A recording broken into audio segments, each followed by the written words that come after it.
쉽지는 않다고 보는데 교수님은 어떻게 보십니까? 이런 가능성이 있을까요?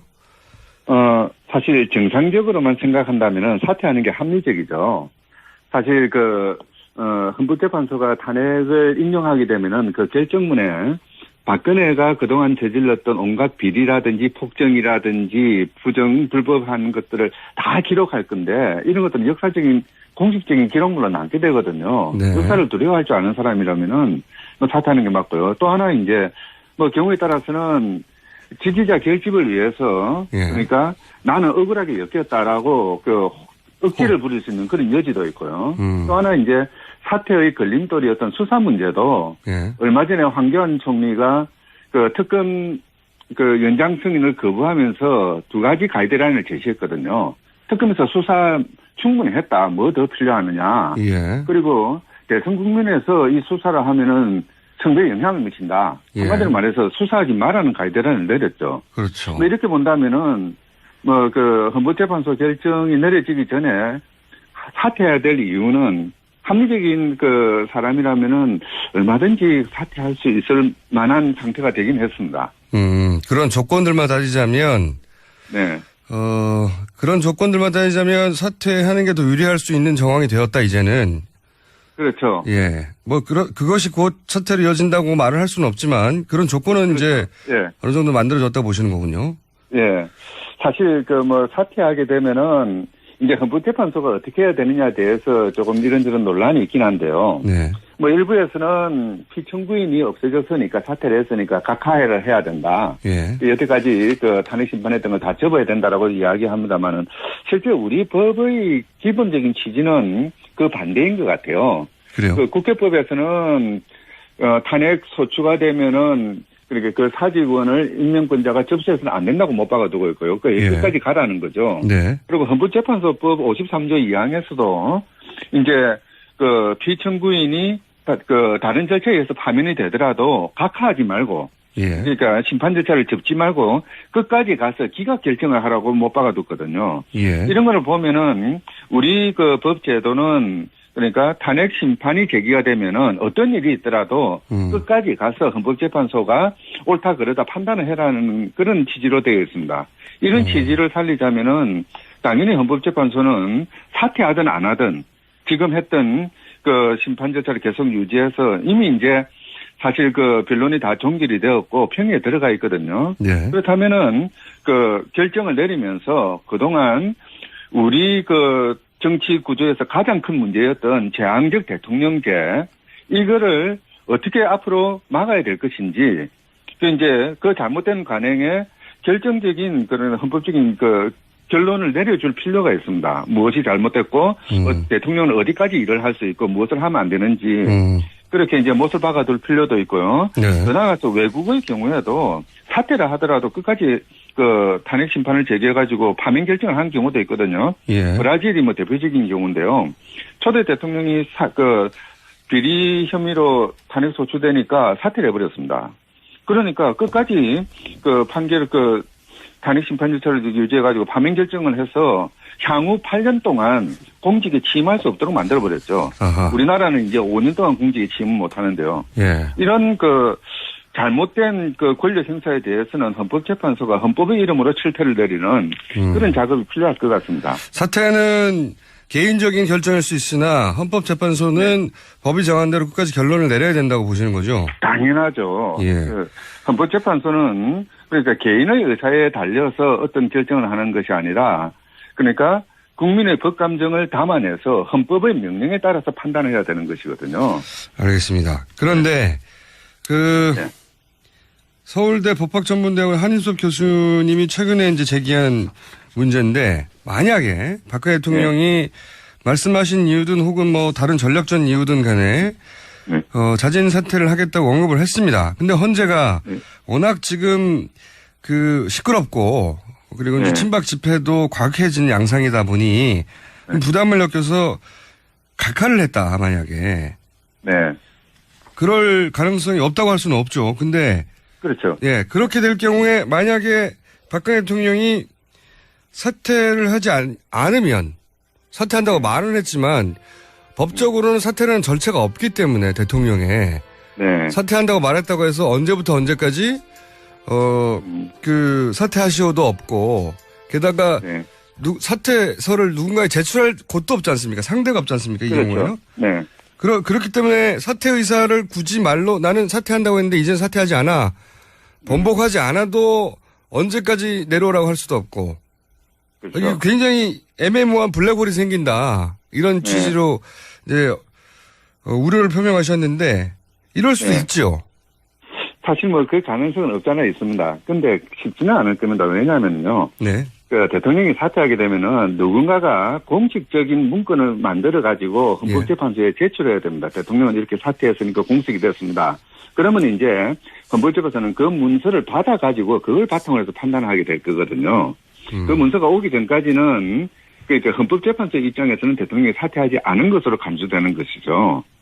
뭐 그렇기 때문에 헌법재판소가 신문기사나 소문만 듣고 판단하지는 않으니까요. 예. 그래서 그런 가능성은 거의 없는데 문제는 대통령이 지금 사퇴하는 것이 합리적이긴 한데 그 사퇴하는 것이 이론적으로는 가능합니다. 근데 절차적으로는 참 어렵게 되어 있습니다. 절차가 없다면서요.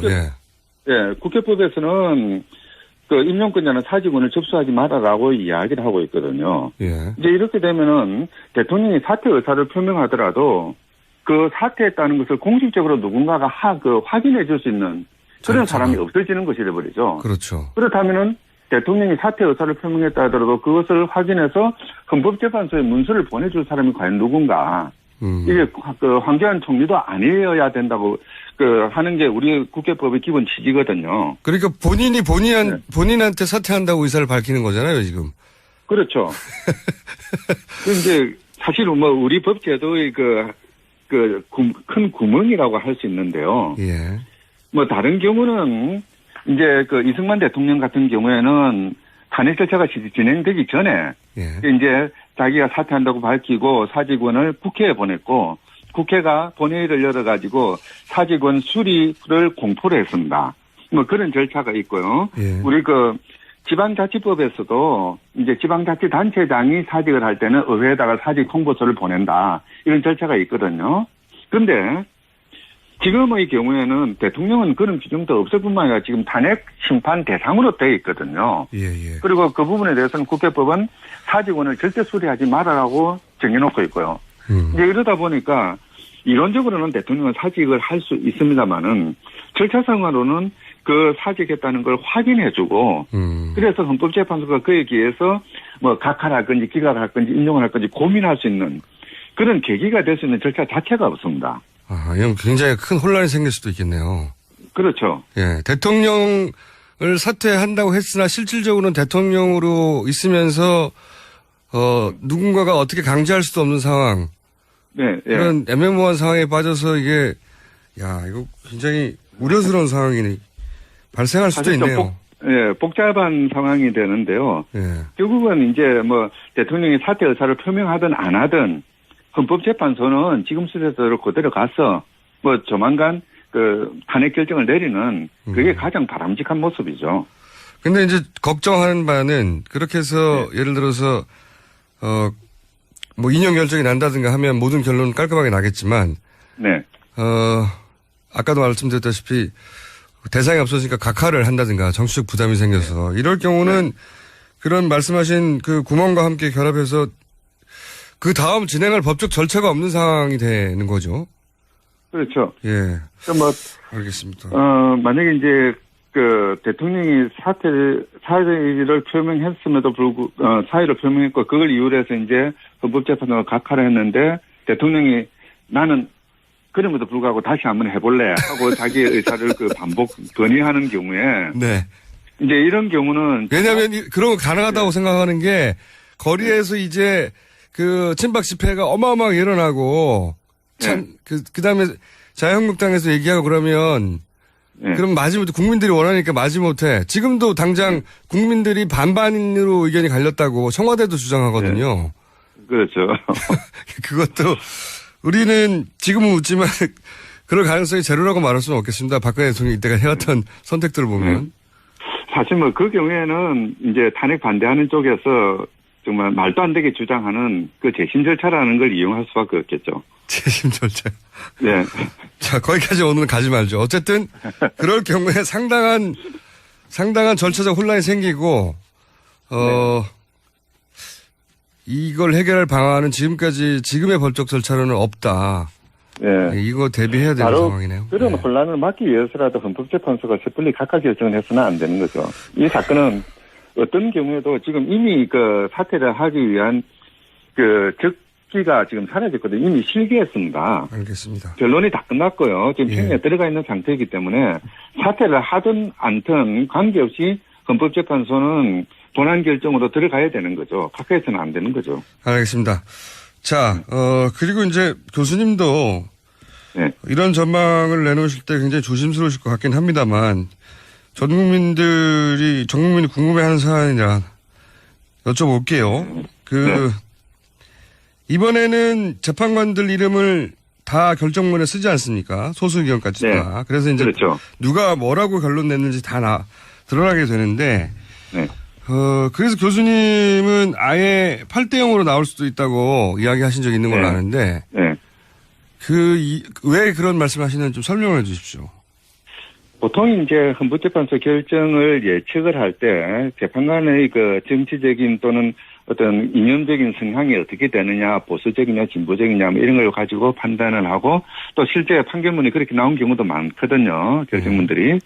그런데 이번 사건의 경우에는 일반적인 사건하고 다른 것입니다. 이번 사건은 적어도 대한민국의 정치적 운명에 대해 관한 그런 판단을 내리는 것이거든요. 워낙 예외적이고 중대한 사건이죠. 이런 부분에 대해서 재판관들이 자신의 어떤 정치적인 그 지향점이나 또는 인간적인 어떤 친소관계를 이유로 해서 판결에 임하지는 않을 거라고 생각합니다. 이제 그래야 한다고 이제 기대하시는 거죠. 예. 예, 당연히 또 그렇게 해야 되는 것이고요. 워낙 중차대한 사건이기 때문에 재판관들이 함부로 판단하지는 않을 겁니다. 이제 재판관에 대한 저희 신뢰이기도 하고요. 이제 바로 그런 점에서 본다면은 만약에 어떤 이런 중대한 결정이 다수 의견, 소수 의견으로 나뉘게 되면은 이 소수 의견에 기재되어 있는 글자 하나, 문구 하나, 구절 하나를 가지고 탄핵에 반대하는 사실 거의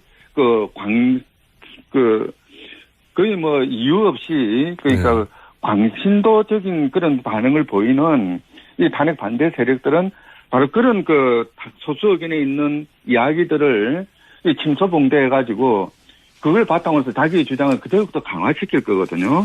그렇죠. 이제 그렇게 되면은 국론이 분열되고 국론 분열이랑 반드시 나쁜 건 아니지만은 어쨌든 이 사회가 앞으로 탄핵 이후에 우리 사회는 어떤 식으로 발전해 나가야 되는지 어떤 식의 개혁을 해야 되는지 이런데 모든 능력을 다 모아야 되는 상황에서 그렇게 탄핵을 반대했던 사람들이 소수 의견을 빌미 삼아가지고 터집을 잡고 불만을 제기하고 분열적으로 나가고 이렇게 돼버리면은 국가의 미래가 밝지 않다고 생각을 합니다. 그래서 바로 이제 그런 점 때문에 재판관들이 정말 국가의 미래, 우리 사회의 미래를 생각한다면은 자신의 정치적 성향이나 또는 개인적 친소관계를 잠시 접고 다른 의견이 있다 하더라도 만장일치로 나아가는 것이 바람직한 것이죠.